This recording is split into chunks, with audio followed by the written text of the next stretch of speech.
ರಾಮಲಲ್ಲಾ ಮೂರ್ತಿ ಪ್ರತಿಷ್ಠಾಪನೆ ನಿಮಿತ್ತ ಮೈಸೂರಿನ ಕೋಟೆ ಆಂಜನೇಯ ದೇವಸ್ಥಾನದ ಬಳಿ 111 ಅಡಿ ಗಂಧದ ಕಡ್ಡಿ ಹಚ್ಚಿ ಸಂಭ್ರಮಿಸಲಾಗಿತ್ತು. ಸೈಕಲ್ ಪ್ಯೂರ್ ಅಗರಬತ್ತಿ ಕಂಪನಿಯಿಂದ ವಿಶೇಷವಾಗಿ ತಯಾರಾದ ಈ ಬೃಹತ್ ಗಂಧದ ಕಡ್ಡಿಯನ್ನ ಶಿಲ್ಪಿ ಅರುಣ್ ಯೋಗಿರಾಜ್ ತಾಯಿ ಸರಸ್ವತಿ ಹಾಗೂ ಪತ್ನಿ ವಿಜೇತಾ ಬೆಳಗಿದ್ರು. 18 ನುರಿತ ಕುಶಲಕರ್ಮಿಗಳು ಈ ಅಗರಬತ್ತಿಯನ್ನ ತಯಾರಿಸಿದ್ದಾರೆ.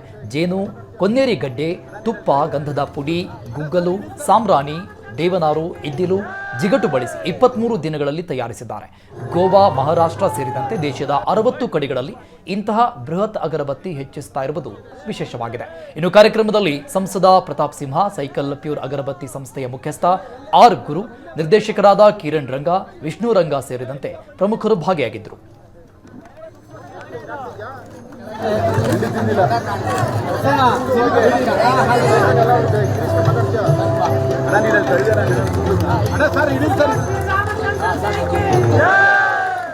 ಈ ಕಾರ್ಯಕ್ರಮಕ್ಕೆ ನಾವು ಮೈಸೂರಿಂದ ಹೆಮ್ಮೆ ಪಡೋ ವಿಚಾರ ಸುಮಾರಿದೆ.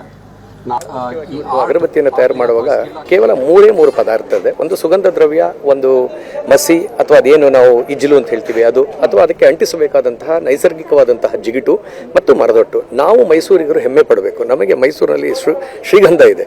ಸೊ ನಾವು ರಾಜ್ಯ ಸರ್ಕಾರದಿಂದ ಶ್ರೀಗಂಧ ಪುಡಿಯನ್ನು ಪಡೆದುಕೊಂಡು ನಾವು ಇದರಲ್ಲಿ ಮಿಶ್ರಣ ಮಾಡಿ ಇದಕ್ಕೆ ಮೂಲ ಅಂದರೆ ಪ್ರೀ ಮಿಕ್ಸ್ ಅಂತ ಹೇಳ್ತೇವೆ, ಅದನ್ನು ಮಾಡ್ಕೊಂಡ್ವಿ. ತದನಂತರ ನಮ್ಮ ಸ್ಕ್ರಿಪ್ಚರ್ಸ್ಗಳಲ್ಲಿ, ನಮ್ಮ ಏನು ಹಳೆಯ ಪುಸ್ತಕಗಳಲ್ಲಿ ಬರೆದಿದೆ, ಈವನ್ ಆಯುರ್ವೇದದಲ್ಲೂ ಬರೆದಿದೆ, ದಶಾಂಗಗಳು ಅಂತಿದೆ. ಆ ದಶಾಂಗ ಐಟಮ್ಗಳನ್ನು ಕೊನ್ನೇರಿಗೆಡ್ಡೆ, ಸಾಂಬ್ರಾಣಿ, ಲೋಬಾನು, ಬಿಳಿ ಸಾಸಿವೆ, ಹೀಗೆ ಒಂದು 10 ಮಿಶ್ರಣವನ್ನು ನಾವು ಮಾಡಿ ಇದನ್ನು ಅಗರಬತ್ತಿಯನ್ನು ಬಹಳ, ನಾನು ಹೇಳ್ತೀನಲ್ಲ, ನಮ್ಮ ಸಂಸ್ಥೆಯ ಎಂಪ್ಲಾಯೀಸು ಇದು ರಾಮನ ನಾನು ಕೈಂಕರ್ಯವನ್ನು ಮಾಡ್ತಾ ಇದ್ದೇನೆ, ನಮಗೆ ಹೇಳಿ ನಾವು ಮಾಡಿಸ್ತಾ ಇದ್ದೀವಿ ಅಂತೇಳಿ ರಾಮನಾಮವನ್ನು ಹೇಳ್ಕೊಂಡು ಮಾಡಿದ್ದಾರೆ ಅಂತ ಹೇಳಿದ್ರೆ ತಪ್ಪಾಗ್ಲಾರ್ದು. ಸರ್,